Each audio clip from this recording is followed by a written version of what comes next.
Good morning, happy Monday, and welcome to the Monday Morning Pep Talk. In this week's installment, we're going to dig into I'm afraid to ask for help. Now, let's talk a little bit about the problem here. For as long as I've been doing this work, I've been very surprised at people's reluctance to ask for help. And when I reflect on my own history, personal and professional, that fear has been present for a lot of my past as well. The stories that I've told myself, and sometimes still tell myself, include I'm supposed to have it all figured out, or I will be perceived as weak or not competent. I'll figure it out eventually if I just put my head down, or I will lose my standing or position or credibility if I ask for help.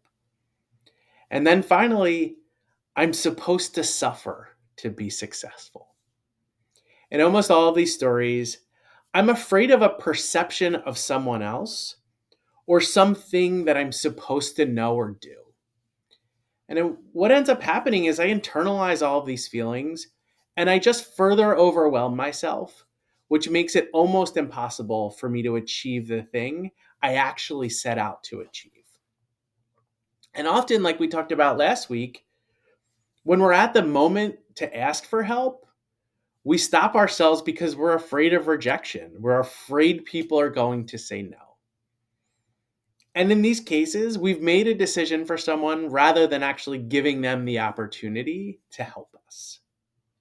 So, how can we reframe this in a more productive way? First, ask yourself, what are you giving up by not asking for help? Will you lose the opportunity to be successful on a project? Will you lose or jeopardize an important relationship? Will you lose time or money that you could have spent more productively?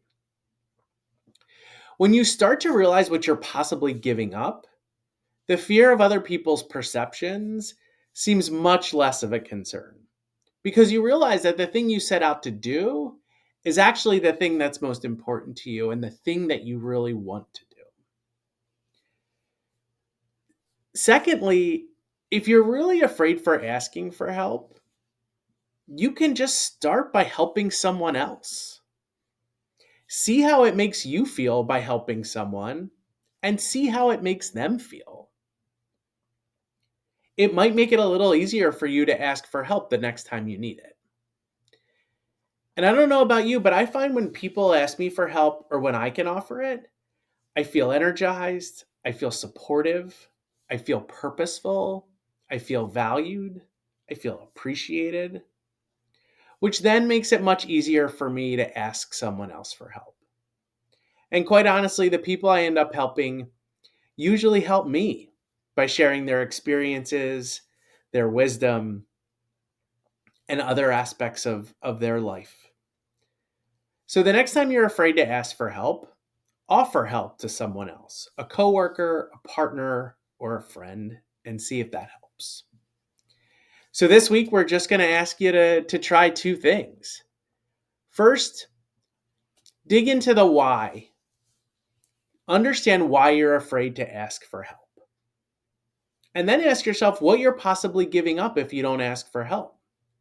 Explore how the things that you might be giving up might actually help you find the courage to ask for help and overcome those things like a fear of other folks' perception. Secondly, just help someone else. When you've offered to help someone else, you may find it easier to turn around and ask someone else to support you. I do this all the time, especially in relationships where we have different strengths. For example, I have a dear friend who is a marketing genius, and I try to help them with their business strategy, which makes it much easier for me to ask them for help when I'm dealing with a marketing challenge. So please give these a try and let us know how it goes.